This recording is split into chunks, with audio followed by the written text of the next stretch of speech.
السلام علیکم ورحمۃ اللہ وبرکاتہ۔ ویلکم اسٹوڈنٹس، آپ موجود ہیں اسلامک اسٹڈیز کی کلاس میں۔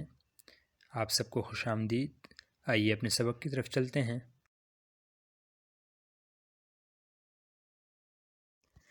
آج انشاءاللہ العزیز ہم پڑھیں گے اسلامک کلچر اینڈ سویلائزیشن کے بارے میں۔ تو اس سے سمجھنے کے لیے سب سے پہلے تو ہم یہ سمجھیں گے واٹ از کلچر، کلچر کہتے کس کو ہیں، and then we will learn about what is civilization, and then we will know what is Islam۔ جب یہ ساری چیزیں ہمیں پتہ چل گئیں تو آخر میں ہم پھر جاننے کی کوشش کریں گے کہ اسلامک کلچر اینڈ سویلائزیشن کیا ہے، اور کیا چیز اسلامک کلچر کو باقی جو جتنی بھی سویلائزیشن ہیں، جتنے بھی کلچرز ہیں، ان سے نمایاں اور ممتاز کرتی ہے۔ یہ چیز ہم انشاءاللہ العزیز آج کی کلاس میں جاننے کی کوشش کریں گے۔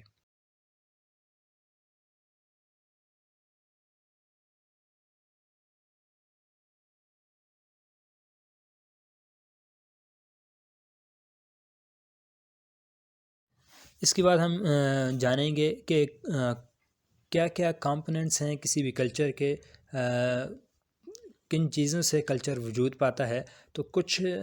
کمپوننٹس ایسے ہیں جو کامنلی جو ہے وہ پریکٹس کیے جاتے ہیں تمام کلچرز میں، کچھ ایسے ہیں جو ایک کلچر میں دوسرے کلچر سے لیے جاتے ہیں۔ دو کلچرز جو ہیں وہ ایک دوسرے سے لیتے ہیں، شیئرڈ انڈرسٹینڈنگز ہوتی ہیں۔ اسی طرح جو ہے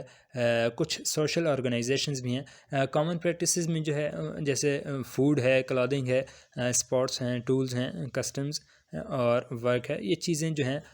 کھانا جو ہے، تو اب ہر کلچر میں کھانا جو ہے وہ ضرور کھایا جاتا ہوگا۔ کلودنگ ہے تو کپڑے پہننے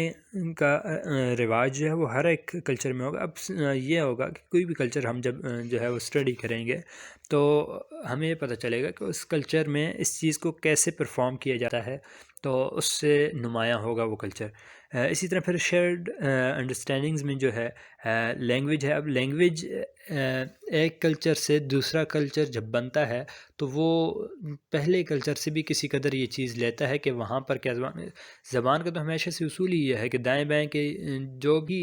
اس کے لوگ ہوتے ہیں وہ اس سے متاثر ہوتے ہیں۔ اب ہماری جیسے اردو زبان ہے تو اس کے ارد گرد جتنی زبانیں رہیں اردو ان سے متاثر ہے، یا پاکستان کی جو یہاں کی مقامی زبانیں ہیں وہ بھی ایک دوسرے سے قدرے متاثر ہیں۔ بہرحال کچھ شیئرڈ انڈرسٹینڈنگز ہیں جو ارد گرد کی جو باقی کلچرز ہوتے ہیں ان سے بھی کسی قدر متاثر ہوتے ہیں۔ اسی طرح ان میں ویلیوز بھی ہیں اور آرٹ بھی ہے خاص طور پر۔ پھر اسی طرح سوشل آرگنائزیشن ہوتی ہے، تو کچھ بیسک کمپوننٹس جو ہیں کلچر کے وہ سوشل آرگنائزیشن سے ریلیٹ کرتے ہیں۔ فار ایگزامپل فیملی ہے، یا کلاس ہے، کاسٹ ہے، تو یہ بھی جو ہے کلچر کے کمپوننٹس میں شمار ہوتے ہیں۔ دیکھیں اس میں جیسے ایک ہے relation ship between individual and community, تو جیسے ہمارے ہاں بعض علاقوں میں جرگہ سسٹم ہوتا ہے، یا اسی طرح کی کچھ اور، یا اسی طرح پنچایت یا ڈیرا سسٹم جو ہے، تو یہ بھی کسی بھی کلچر پر جو ہے وہ اثر انداز ہوتے ہیں۔ یہ اس کے ایک جو کمپوننٹس ہیں اس میں سوشل آرگنائزیشن کا بھی جو ہے وہ شمار ہوتا ہے۔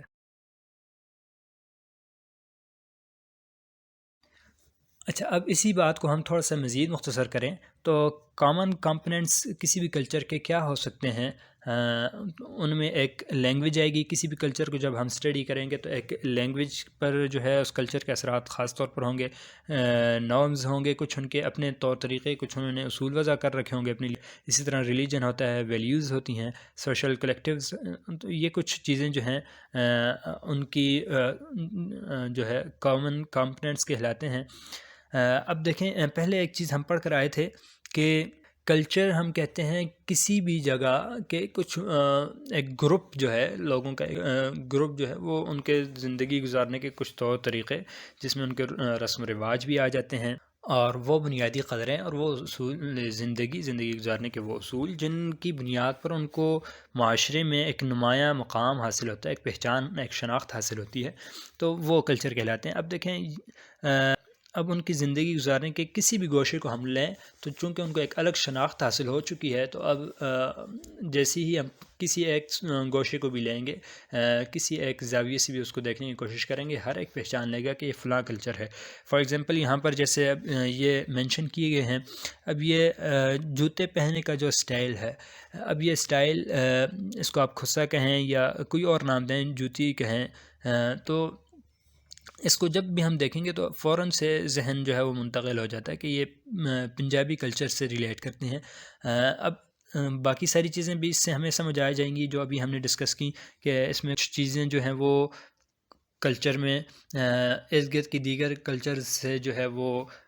لی گئی ہوتی ہیں، شیئرڈ ہوتی ہیں۔ فار ایگزامپل آرٹ بھی ہوتا ہے ان میں، اور سمبلز وغیرہ۔ تو اب یہ چیزیں بھی جو زندگی گزارنے کے باقی طور طریقے ہیں وہ بھی ایک دوسرے سے کسی قدر مایہ اور ممتاز بھی ہوتے ہیں، اور کسی قدر دوسروں سے حاصل کردہ بھی ہوتے ہیں۔ اب یہ ایک جو شو سٹائل ہے، تو اس کو دیکھ کر اگر سوال کیا جائے کہ کس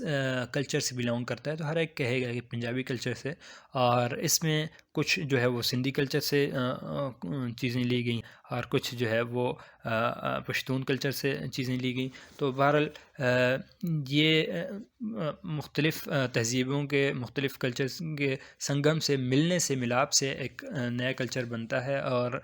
پھر ان کی ایک الگ شناخت اور پہچان ہو جاتی ہے۔ تو یہ ایک ایگزامپل ہے ایک کلچر کی، جس سے ہم پہچان سکتے ہیں کہ یہ چیز کس کلچر سے بلونگ کرتی ہے۔ تو کلچر کا اثر اس طرح سے زندگی کے ہر گوشے پر ہوتا ہے، ہر چیز پر وہ اپنا اثر اور اپنی ایک شناخت جو ہے وہ چھوڑ جاتا ہے۔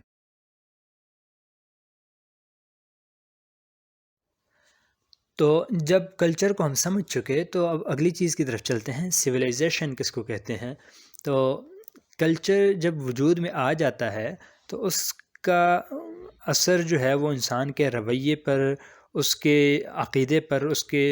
عادات پر، اس کے اخلاق پر، اس کے بیہیویئر پر، ان تمام چیزوں پر بھی پڑتا ہے۔ اسی طرح اس کی سیاسی زندگی پر، اس کی اجتماعی سوشل زندگی پر بھی، اور اس کے اکنامک پر بھی، اور اس کی جو معاشی زندگی، ان تمام پر اس کے اثرات پڑتے ہیں۔ اور ان تمام پر جب وہ اپنا کلچر اپنا اثر چھوڑے تو ایک جو ہے وہ مجموعی تشخص اور مجموعی پہچان اور شناخت جو ہے وہ وجود میں آتی ہے، جس کے اوپر ان تمام چیزوں پر جب چھاپ پڑ جاتا ہے تو ایک وہاں کے رہنے والے لوگوں کی ایک مجموعی شناخت سامنے آتی ہے۔ وہ مجموعی شناخت جو ہے وہ سویلائزیشن کو اس کو دیا جاتا ہے، جس کو ہم تہذیب یا حضارت بھی کہہ دیتے ہیں۔ تو گویا اس میں سویلائزیشن میں وہاں کا آرٹ، وہاں کا فن تعمیر، اور وہاں کے رہن سہن کے باقی طور طریقے، یہ ساری چیزیں بھی شامل ہوتی ہیں۔ ڈیفینیشن اس کی سویلائزیشن کی یہاں پر بھی ذکر کر دی۔ گویا اگر آسان الفاظ میں ہم کہیں تو رہن سہن کے طریقے اگر آتے ہوں گے تو اس کو ایک سویلائزیشن کہا جائے گا، اور وہاں کے رہنے والوں کو سویلائزڈ کہا جائے گا، اور مہذب کہا جائے گا۔ اس کی جو بڑی مثالیں ہمارے سامنے موجود ہیں،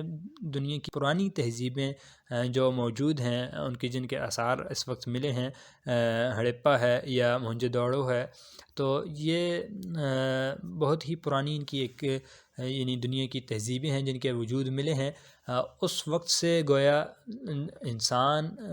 جو ہے ان کی ایک مجموعی شناخت ہے، اور وہ جب مل کر رہتے تھے تو کچھ طور طریقے، کچھ ان کی چیزیں سامنے آتی تھیں۔ وہ ہم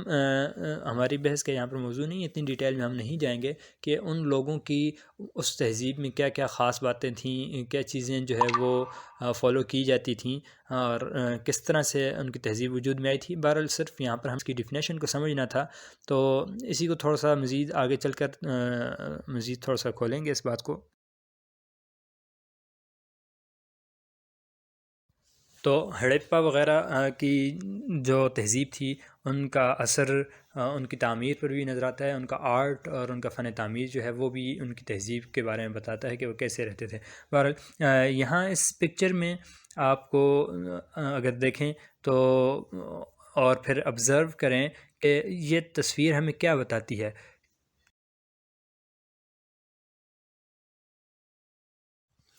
اور پھر اس کے بعد اگر اس پکچر کو ہم دیکھیں تو ان دونوں پکچرز کو دیکھنے کے بعد یہ ڈیسائیڈ کرنا کسی بھی شخص کے لیے جو ہے مشکل نہیں ہے کہ ان میں سے کون سی تصویر ایک مہذب معاشرے کی جو ہے وہ نمائندگی کر رہی ہے، مہذب لوگوں کے بارے میں بتا رہی ہے، اور کون سی تصویر یہ بتا رہی ہے کہ یہاں کے رہنے والے جو ہے ان کے کچھ طور طریقے ہیں، کچھ زندگی گزارنے کے اصول ہیں، کچھ ویلیوز کے بارے میں ان کو آگاہی حاصل ہے، اور کون سی تصویر ایک ان سویلائزڈ سوسائٹی کے بارے میں بتا رہی ہے، اور یہ بتا رہی ہے کہ اس تصویر سے تعلق رکھنے والے جو ہے وہ مہذب نہیں ہیں اور ان کو زندگی گزارنے کا کہ کچھ طور طریقے معلوم نہیں ہیں۔ تو یہ کسی بھی تصویر کو دیکھ کر یا کسی بھی معاشرے کو دیکھ کر جو ہے وہ فرق کرنا مشکل نہیں رہتا اس کے بعد۔ اچھا، اگلا سوال اب یہ ہے کہ کیا کلچر اور سویلائزیشن سیم تھنگ ہے، ایک ہی چیز ہیں، یا ان میں کچھ فرق ہے؟ تو کچھ فرق تو ہم نے پہلے ڈسکس کر دیا کہ کلچر بنیادی چیز ہوتی ہے، سویلائزیشن پھر اس سے آگے جا کر جو ہے ترقی پا کر جو ہے وجود میں آتا ہے۔ تو کئی لوگوں نے تو جو ہے کلچر کو اور سویلائزیشن کو دونوں کو مترادف الفاظ کے طور پر بھی استعمال کیا ہے، لیکن چونکہ یہ سوشیالوجی سے ریلیٹ کرتی ہیں دونوں ٹرمینالوجیز، تو سوشیالوجی کے جو ماہرین ہیں انہوں نے اس میں ڈفرینس جو ہے وہ بیان کیا ہے اور دونوں کو الگ الگ طور پر دیکھا ہے، اور پھر اس کی تاریخ میں بہت زیادہ ڈیٹیل میں بھی گئے ہیں جو ہمارے یہاں پر بحث نہیں ہے۔ بہرحال اس میں فرق بھی کیا گیا ہے۔ بہرحال گویا لوگوں کے رہن سہن کے وہ طریقے جو ان کو اچھے اخلاق کی طرف لائیں اور ان کو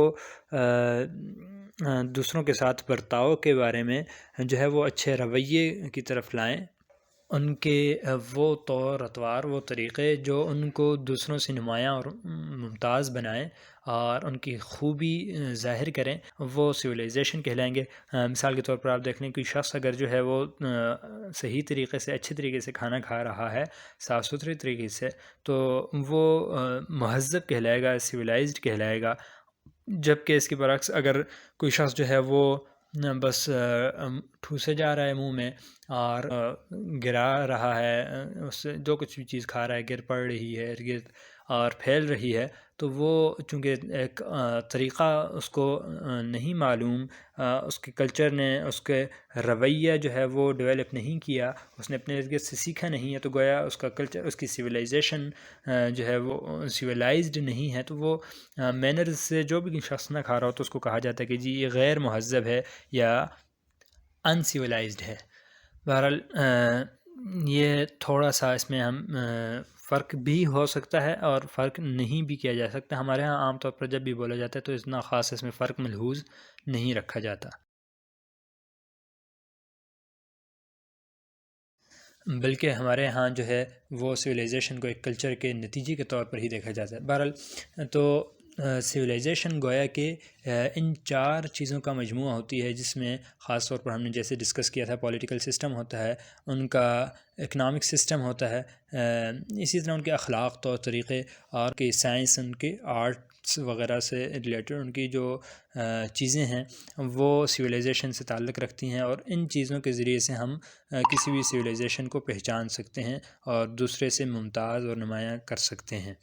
گویا جس طرح پرانی جو تہذیبیں دریافت ہوئیں، جیسے ابھی پیچھے نام بھی گزرا تھا موہنجو داڑو کی ہے یا ہڑپا کی ہے، تو ان کے یہ چاروں سسٹم، یہ چاروں جو بیسک ایلیمنٹس ہیں، ان کو ڈسکس کیا جائے گا اور ان کو دیکھا جائے گا کہ فلاں چیز کے بارے میں ان کا آرٹ کیسا تھا، اور ان کی جو ہے وہ معاشی سرگرمیاں کیسی تھیں، وہ کیسے آپس میں خرید و فروخت کے معاملات وغیرہ دیگر چیزیں کیسے سرانجام دیتے تھے، ان کا پولیٹیکل سسٹم کیسا تھا، حکمرانی تھی، بادشاہت تھی، کیا چیز تھی، مل کر رہتے تھے نہیں، وغیرہ وغیرہ، یہ ساری چیزیں جو ہے اس سے کبھی بھی کسی بھی سویلائزیشن کو جب ہم ڈسکس کریں تو یہ ساری چیزیں اس میں زیر بحث آتی ہیں۔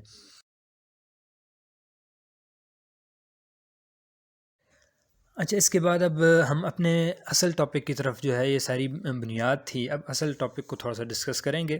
کہ جب ہمیں یہ بھی معلوم ہو گیا کلچر کس کو کہتے ہیں، سویلائزیشن کس کو کہتے ہیں، اور یہ ساری چیزیں جاننے کے بعد اب اگلی چیز کی طرف چلتے ہیں کہ اسلامک کلچر اینڈ سویلائزیشن کیا ہے، اسلام نے ہمیں تہذیب جو ہے وہ دی ہے، یا اس کو تھوڑا اگر ہم اور مختصراً جاننے کی کوشش کریں تو یہ بات آ جائے گی کہ کیا چیز اسلامی تہذیب کو دوسری تہذیبوں سے ممتاز بناتی ہے۔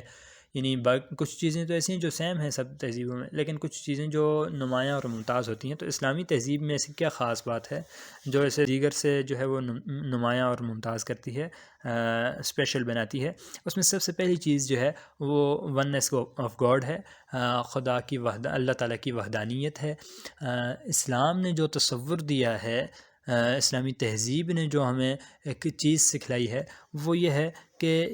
یہ بنیاد رکھتی ہے اللہ تعالیٰ کی وحدانیت پر، اور اللہ تعالیٰ کو تمام کائنات کا قادر مطلق اور ہر چیز کو اس کی تابع فرمان سمجھتی ہے، اور اس کا دعویٰ ہے کہ تمام تر طاقتوں کی مالک صرف اور صرف وہ اللہ تعالیٰ کی واحد ذات ہے، اور اس کی منشا اور مرضی کے مطابق کوئی چیز بھی نہیں ہو سکتی، کوئی چیز وجود نہیں پا سکتی، کوئی چیز جو ہے وہ حرکت نہیں کر سکتی۔ تمام اختیارات کی مالک واحد ذات جو ہے وہ اللہ تعالیٰ کی ہے، اور چونکہ ہر چیز کو اس نے پیدا کیا ہے تو ہر چیز اس کے کنٹرول میں بھی ہے، اور جس کو وہ عزت دینا چاہے عزت دے سکتا ہے، جس کو وہ ذلیل کرنا چاہے ذلیل کر سکتا ہے۔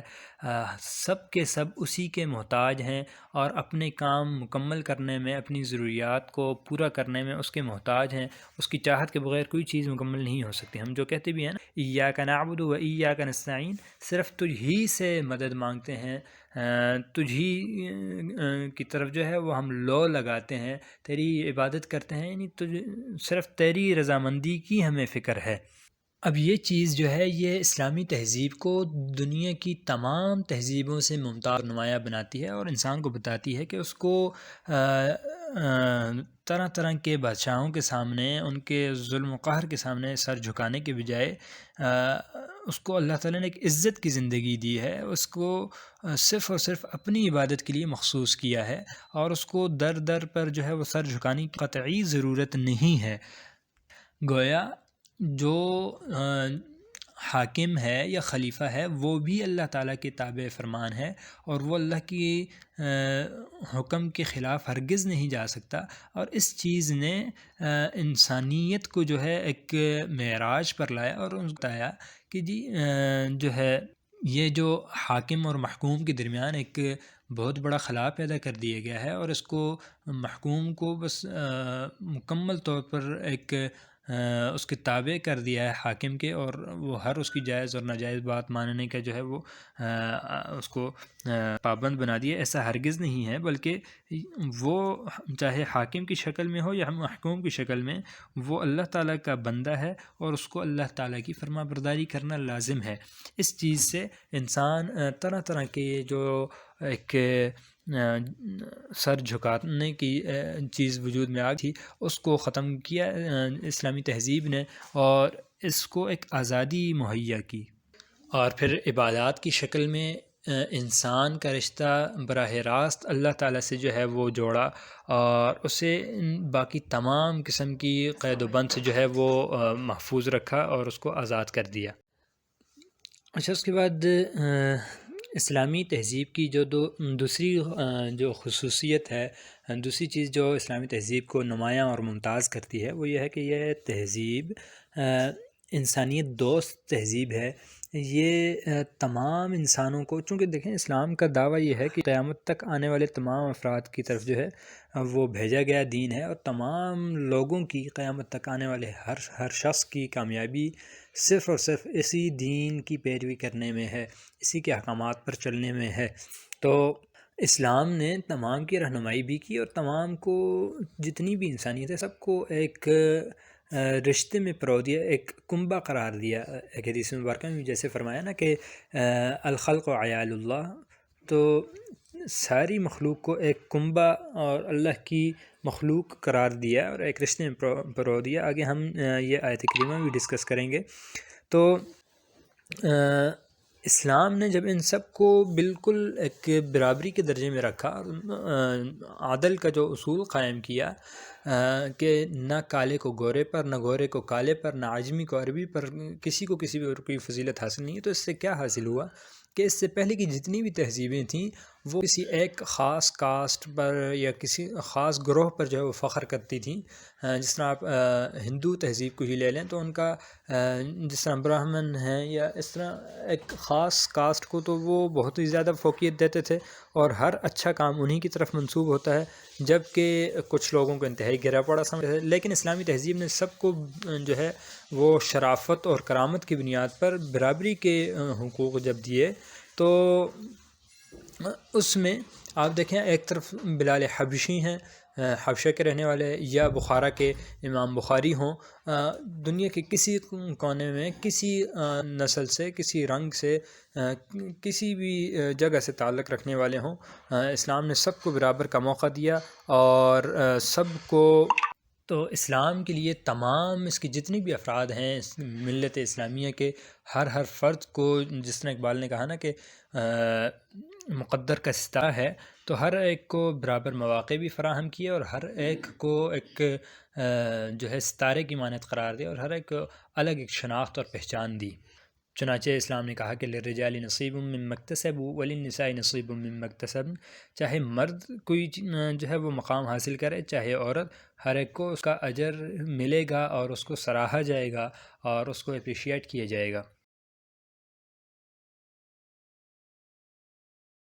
چنانچہ اسی مضمون کو قرآن مجید نے اس آیت میں مزید واضح طور پر بیان کیا ہے. کئی دفعہ ہم یہ آیت ڈسکس کر بھی چکے ہیں. اللہ تعالیٰ فرماتے ہیں یا ایھا الناس انا خلقناکم من ذکر وانثی وجعلناکم شعوبا وقبائل لتعارفوا، کہ ہم نے تمہیں ایک مرد اور ایک عورت سے پیدا کیا اور تمہارے جو قبیلے بنائے ہیں یہ صرف اور صرف پہچان کے لیے ہیں. ان اکرمکم عند اللہ اتقاکم، لیکن زیادہ فضیلت والا، عزت والا، بلند معیار والا صرف اور صرف وہ شخص ہے جو زیادہ پرہیزگار ہو، زیادہ اچھا ہو، ان تمام چیزوں کو جو رہنے کے جو طریقے بتلائے گئے ہیں ان کو زیادہ اچھے طریقے سے فالو کرنے والا ہو. ورنہ سب کے سب جو ہے وہ اس کی اسلام کی نظر میں برابر ہیں اور کسی کو کسی پر کوئی فوقیت، برتری اور بلندی حاصل نہیں ہے.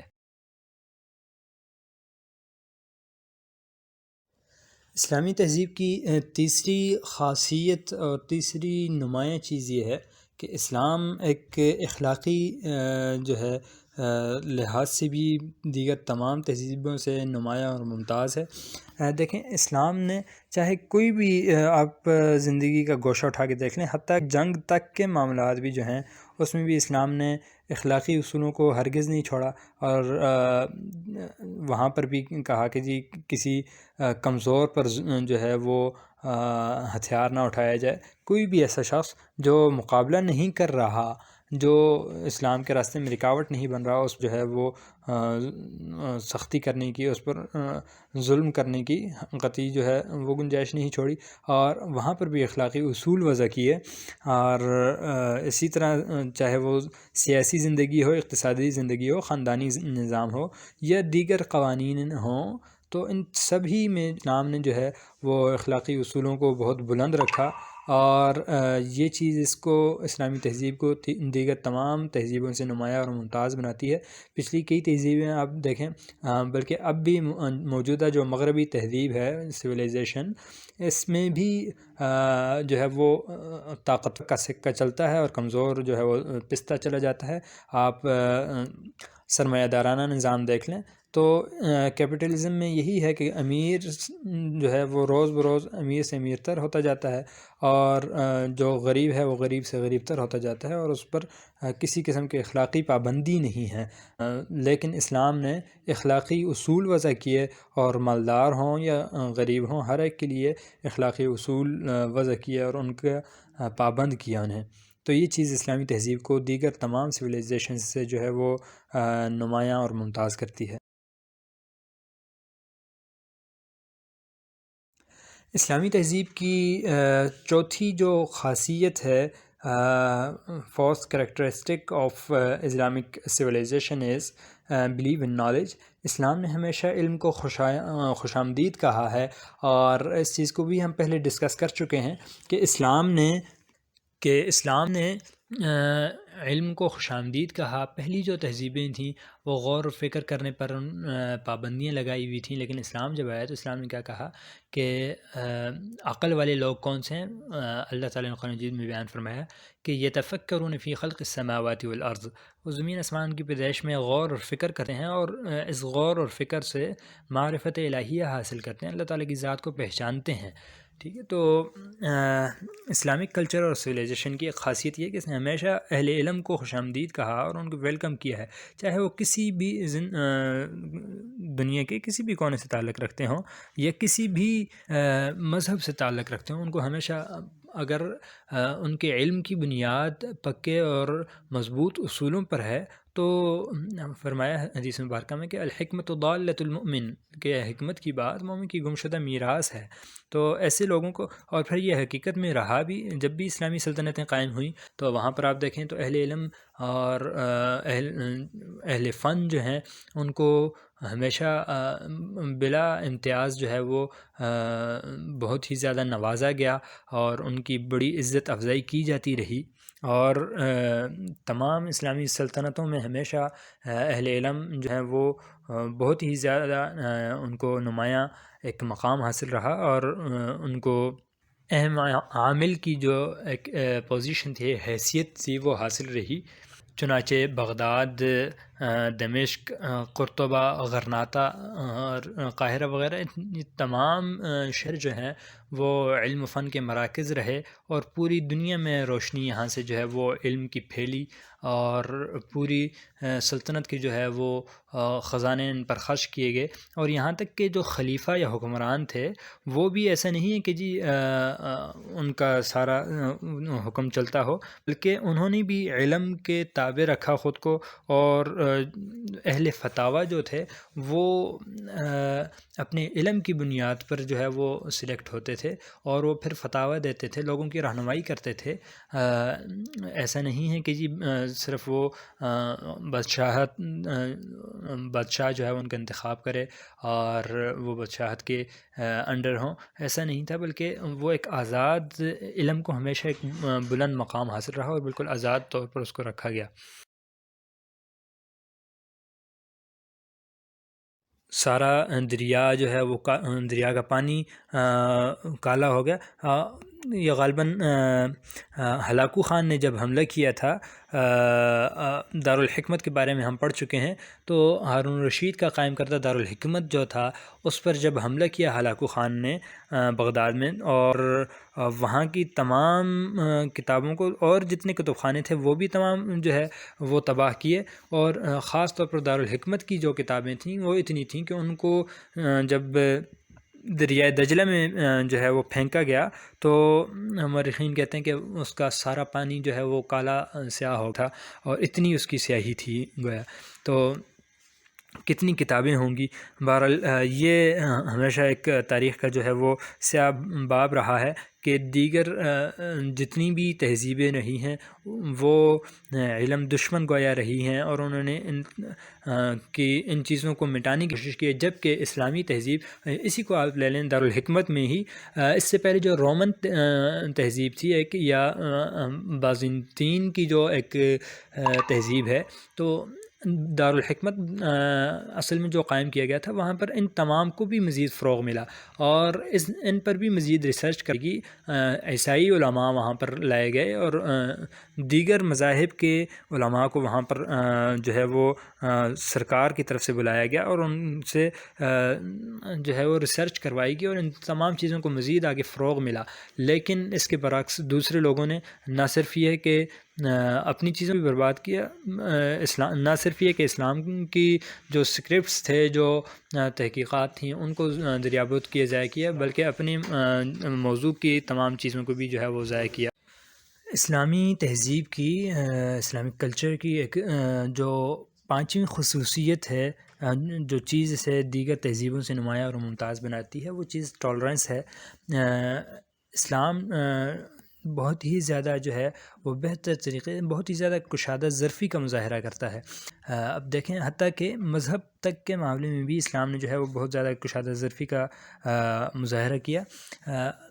اسلام باوجود ہے کہ دعویٰ یہ ہے کہ پوری دنیا کی کامیابی صرف اور صرف اسی کی پیروی کرنے میں ہے، لیکن اس کے باوجود بھی دیگر جو ادیان باطلہ ہیں، غلط مذاہب ہیں جن کے بارے میں اس کا تصور بھی ہے، اس کا یقین ہے کہ وہ سارے غلط کر رہے ہیں، اس کے باوجود اگر کوئی ایسا ملحد شخص اگر کہے سارے مذاہب کو جو ہے وہ برابری کی نظر سے دیکھے تو کوئی ایسی بڑی بات نہیں ہے، لیکن کوئی ایسا مذہب جس کا دعویٰ ہو کہ وہ صحیح ہے اور باقی غلط، اس کے باوجود اگر وہ کسی اور کو برداشت کرے تو یہ بالکل ایک نایاب چیز ہے، ایسا ہوتا نہیں ہے۔ لیکن اسلام نے نہ صرف باقی مذاہب کے وجود کو برداشت کیا بلکہ ان کو حقوق بھی فراہم کیے، اور ان کے بارے میں جو ہے اب آپ دیکھیں ذمی، مستامن وغیرہ، یہ باقاعدہ ان کے پورے ابواب، پورے چیپٹرز، پوری ڈیٹیل میں ڈسکشن ہوتی ہے اس پر فقہ میں، تو بہت ہی زیادہ ان کے احکامات بیان کیے۔ اور اسلام نے کسی بھی ایسے شخص کے، جیسے بھی پہلے بھی گزرا، اس کے خلاف تلوار اٹھانے سے منع کیا جو مقابلے پر نہیں آتا، وہ اپنے دین پر عمل کرتا رہے۔ اسلام جو ہے اس کے خلاف اس وقت تک تلوار نہیں اٹھاتا جب تک وہ رکاوٹ نہ بن رہا، اگر وہ کسی اور شخص کے دین سیکھنے کے معاملے میں رکاوٹ بنے تب پھر جو ہے اس کے خلاف وہ شمشیر بلند کی جاتی ہے۔ اس کے علاوہ کوئی شخص بھی جو ہے اس کو زبردستی اسلام میں داخل کرنے کی ہرگز کوشش نہیں کی جاتی۔ اور اسلامی تہذیب کی آپ دیکھ لیں، جب بھی یہ اس کی نمایاں خصوصیت ہے، جب بھی یہ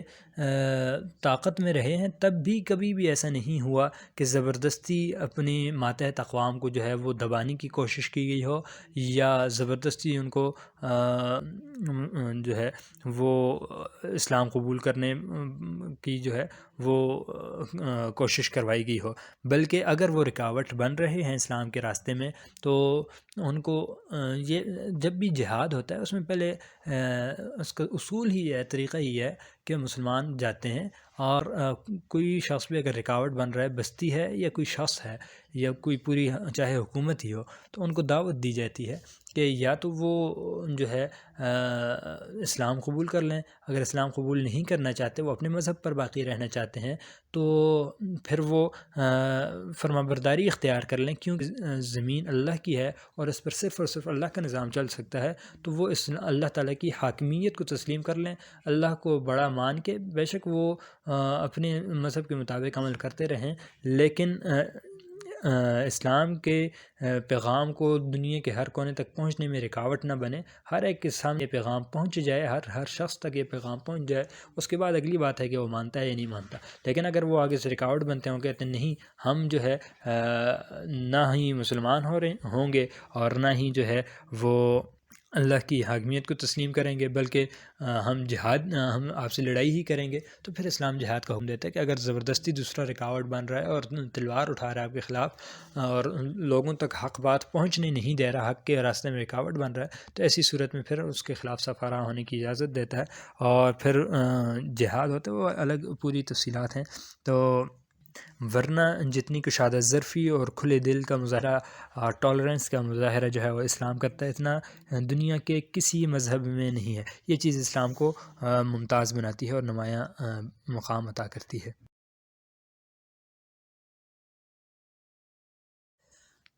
اچھا، اس کے بعد چونکہ جیسے ہم پہلے پڑھ چکے ہیں کہ کوئی بھی سویلائزیشن جو ہے اس کے جو بیسک کمپوننٹس ہیں ان میں آرٹ کو بھی ایک فن تعمیر کو بھی ایک جو ہے وہ خاص دخل ہوتا ہے، تو اسی طرح اسلامی تہذیب کی بھی کوئی شاہکار ہیں، کچھ اس کی تعمیر کی ایسی اہم جو چیزیں ہیں جو آج بھی دیکھ کر پہچانی جا سکتی ہیں کہ یہ اسلامی تہذیب ایسا ایک رخ جو ہے وہ بتلاتی تھی۔ تو 8ویں اور 9ویں صدی میں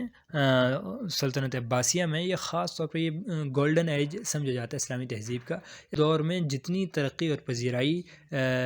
سلطنت اسلامیہ کو حاصل ہوئی ہے اتنی کسی اور دور میں نہیں رہی. یہ بہت ہی زیادہ علم و فن کا دور تھا اور بہت ہی زیادہ جو ہے ہم خلافت عباسیہ کو پڑھ چکے ہیں تو بہت ہی زیادہ نوازا جاتا تھا ان خلفاء کی طرف سے اہل علم کو. تو یہ ایک کلچرل انٹیگریشن کا جو ہے وہ دور تھا. اس میں اسلامی سلطنت جن جن علاقوں تک پھیلی تو ان کے اثرات بھی لیے اور پھر ان سب سے مل کر اس نے ایک اسلامی شکل اختیار کی اور ایک اسلامی شناخت اور پہچان دی ان چیزوں کو. اور وہ چیزیں جو ہے وہ اسلامی تعمیر میں بھی جو ہے وہ نمایاں ہوئیں. یہاں پر آپ دیکھیں جیسے ایک بغداد کو ہی لے لیں. بغداد ہے یا جتنے اور قرطبہ وغیرہ جتنی بھی مسلمان بڑے شہر تھے تو ان میں جتنی بھی تعمیرات ہوئیں ان سب میں چاہے وہ اسی دور میں تھیں اس سے پہلے تھیں اس سے بعد سبھی میں جو چیزیں ہمیں خاص طور پر نظر آتی ہیں کہ عربی اور بازنطین کی اور اسی طرح فارس کی جو ہے اس میں تینوں کی ایک ملاپ سا ظاہر ہوتا ہے. اہل فارس سے کشیدہ کاری وغیرہ ان چیزوں کی طرف تھوڑی سی نشاندہی ملتی ہے کہ خاص طور پر جیسے آپ بعد میں دیکھیں مغل سلطنت میں بھی جو تعمیرات ہوئیں تو ان میں بھی یہ چیز نمایاں طور پر ہمیں نظر آتی ہے کہ کچھ چیزیں عرب سے بھی لی گئی ہیں اور کچھ چیزیں جو ہیں وہ بیزنٹائن سے جس طرح وہاں پر بلند و بالا تعمیرات کی جاتی ہیں قلعے وغیرہ اس سے بھی کچھ نہ کچھ جو ہے وہ چیزیں آئیں اور اسی طرح کی بلند عمارتیں جو ہیں وہ وجود پانے لگی مسلمانوں کے ہاں. اور کچھ چیزیں ان میں کشیدہ کاری وغیرہ جو ہے وہ فارس اور ہند کے علاقوں سے یہ اسلامی ایک تہذیب میں شامل ہوئیں. بہرحال تو 8ویں اور 9ویں صدی جو ہے یہ اسلامی تہذیب کے عروج کا دور سمجھا جاتا ہے. پیک ٹائم سمجھا جاتا ہے. گولڈن ایج جو ہے وہ سمجھی جاتی ہے اور اس ٹائم کی جو تہذیب تھی اسے بہت ہی نمایاں مقام حاصل ہے تہذیبوں میں دنیا کی تمام تہذیبوں میں. اور اگر کبھی تقابل کیا جائے تو اس وقت کی تہذیب کا تقابل جو ہے وہ دیگر تہذیبوں سے کیا جاتا ہے. اچھا اس کے بعد اسلامی تہذیب کی جو دوسری جو خصوصیت ہے دوسری چیز جو اسلامی تہذیب کو نمایاں اور ممتاز کرتی ہے وہ یہ ہے کہ یہ تہذیب انسانیت دوست تہذیب ہے. یہ تمام انسانوں کو چونکہ دیکھیں اسلام کا دعویٰ یہ ہے کہ قیامت تک آنے والے تمام افراد کی طرف جو ہے وہ بھیجا گیا دین ہے اور تمام لوگوں کی قیامت تک آنے والے ہر شخص کی کامیابی صرف اور صرف اسی دین کی پیروی کرنے میں ہے اسی کے احکامات پر چلنے میں ہے. تو اسلام نے تمام کی رہنمائی بھی کی اور تمام کو جتنی بھی انسانیت ہے سب کو ایک رشتے میں پرو دیا ایک کنبہ قرار دیا. ایک حدیث مبارکہ میں جیسے فرمایا نا کہ الخلق عیال اللہ تو ساری مخلوق کو ایک کنبہ اور اللہ کی مخلوق قرار دیا اور ایک رشتے میں پرو دیا. آگے ہم یہ آیت کریمہ بھی ڈسکس کریں گے. تو اسلام نے جب ان سب کو بالکل ایک برابری کے درجے میں رکھا عدل کا جو اصول قائم کیا کہ نہ کالے کو گورے پر نہ گورے کو کالے پر نہ عجمی کو عربی پر کسی کو کسی بھی کوئی فضیلت حاصل نہیں ہے. تو اس سے کیا حاصل ہوا کہ اس سے پہلے کی جتنی بھی تہذیبیں تھیں وہ کسی ایک خاص کاسٹ پر یا کسی خاص گروہ پر جو ہے وہ فخر کرتی تھیں. جس طرح آپ ہندو تہذیب کو ہی لے لیں تو ان کا جس طرح برہمن ہیں یا اس طرح ایک خاص کاسٹ کو تو وہ بہت ہی زیادہ فوقیت دیتے تھے اور ہر اچھا کام انہی کی طرف منسوب ہوتا ہے جبکہ کچھ لوگوں کو انتہائی گرا پڑا سمجھتے ہیں. لیکن اسلامی تہذیب نے سب کو جو ہے وہ شرافت اور کرامت کی بنیاد پر برابری کے حقوق جب دیے تو اس میں آپ دیکھیں ایک طرف بلال حبشی ہیں حبشہ کے رہنے والے یا بخارا کے امام بخاری ہوں دنیا کے کسی کونے میں کسی نسل سے کسی رنگ سے کسی بھی جگہ سے تعلق رکھنے والے ہوں اسلام نے سب کو برابر کا موقع دیا اور سب کو تو اسلام کے لیے تمام اس کے جتنے بھی افراد ہیں ملت اسلامیہ کے ہر فرد کو جس طرح اقبال نے کہا نا کہ مقدر کا ستارہ ہے، تو ہر ایک کو برابر مواقع بھی فراہم کیے اور ہر ایک کو ایک جو ہے ستارے کی مانند قرار دے اور ہر ایک کو الگ ایک شناخت اور پہچان دی۔ چنانچہ اسلام نے کہا کہ للرجال نصیب مما اکتسبوا وللنساء نصیب مما اکتسبن، چاہے مرد کوئی جو ہے وہ مقام حاصل کرے چاہے عورت، ہر ایک کو اس کا اجر ملے گا اور اس کو سراہا جائے گا اور اس کو اپریشیٹ کیا جائے گا۔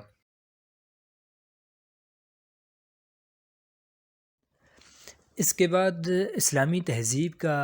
اسلامک سویلائزیشن کا ڈکلائن پیریڈ، دور زوال شروع ہوتا ہے۔ 11ویں صدی سے ہی تقریباً جو ہے وہ اسلامک سویلائزیشن جو ہے وہ زوال کی طرف جو ہے چل پڑی اور پھر مسلسل کمزور سے کمزور ہوتی چلی گئی، چونکہ دیکھیں گولڈن ایج اس وقت تھا جب ساری صلاحیتیں، سرکار کا سارا خرچہ جو ہے وہ علم و فن پر اور ان چیزوں پر ہو رہا تھا، تو وہ مسلسل پنپ رہی تھی، پھول رہی تھی، پھل پھول رہی تھی۔ لیکن جب یہ آپسی جھگڑے بڑھنے لگے اور اس طرف زیادہ توجہ دینی پڑی تو تہذیب جو ہے وہ بگڑتی چلی گئی، اور پھر آگے چل کر مختلف جب حملے ہوتے رہے اور خاص کر کے منگول جب آئے 13ویں اور 14ویں صدی میں، تو ان کی طرف سے جب مسلسل حملے ہوئے تو ان کا صرف اور صرف ٹارگٹ ہی یہ تھا کہ وہ شہروں کو تباہ کرتے تھے۔ اسلام جب بھی کسی بھی علاقے میں گیا، جب بھی یہ تاریخ ہے ہمیشہ کی، اسلام نے وہاں کی چیزوں کو مزید سنوارا ہے اور مزید آگے، چاہے وہ عیسائیوں کے علاقے ہوں، چاہے کسی بھی تہذیب کے، کسی بھی مذہب کے لوگوں کا علاقہ ہو، اسلام نے اس کو مزید آگے بڑھایا ہے اور وہاں پر ان کو آزادی دی گئی ہے مکمل، اور ان کی بھلائی کے کام کیے گئے ہیں۔ تو چاہے کوئی بھی، چاہے وہ بادشاہت ہو اسلامی یا خلافت ہو، کسی بھی طرز کی حکمرانی ہو، اس میں ہمیشہ علم کو جو ہے وہ مزید بہتری کی طرف لے جایا گیا ہے۔ لیکن اس کے برخلاف دوسرے لوگوں نے جب بھی کیا، چاہے وہ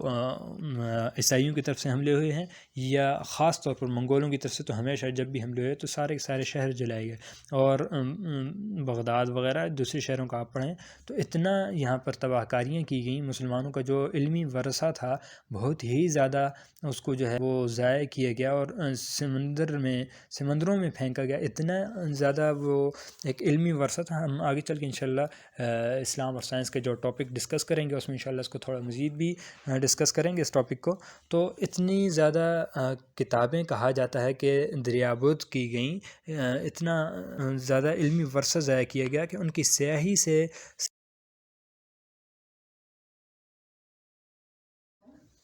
تو یہ آخری سلائیڈ میں بس صرف اتنا ظاہر کرنے کی کوشش کی گئی ہے کہ دنیا کے کتنے فیصد آبادی جو ہے وہ کس تہذیب سے گویا تعلق رکھتی ہے۔ تو اسلام جیسا کہ مینشن کیا گیا ہے 21% اپروکسیمیٹلی، تقریباً اتنے آبادی جو ہے وہ اسلامک سویلائزیشن سے بلانگ کرتی ہے، لیکن 33% کرسچینٹی ہے اور اسی طرح دیگر ہیں۔ اس میں ہمارے لیے ایک لمحہ فکریہ بھی ہے کہ ہمارا اسلام کا دعویٰ یہ ہے کہ پوری دنیا کے لیے جو ہے یہ رہنمائی فراہم کرتا ہے، اور سب سے بہترین، اور بلکہ اس نے پروو بھی کیا ہے ہسٹری میں، اس نے پروو کیا ہے کہ سب سے بہترین جو ہے وہ تہذیب ہے، اور اس نے جو اصول دیے ہیں وہ سب سے بہترین ہے، لیکن اس کے باوجود یہ صرف 21% جو ہے دنیا پر ابھی تک ہے۔ اس کو ساری دنیا کی طرف لے کر جانا یہ ہم سب کی ذمہ داری ہے۔ جوڈیزم جو ہے وہ تو ہے ہی ایک، یعنی نسلی طور پر اس میں تو ان کا تو دعویٰ یہ ہے کہ جی کوئی اور شخص بن ہی نہیں سکتا یہودی، جو نسلاً یہودی ہے صرف وہی جو ہے وہ یہودی رہ سکتا ہے، کوئی اور ہو ہی نہیں سکتا۔ لیکن ہمارا تو دعویٰ ان سے مختلف ہے، ہمارا تو کہنا ہے کہ ہر شخص کی طرف جو ہے یہ پیغام اللہ کا متوجہ ہے، تو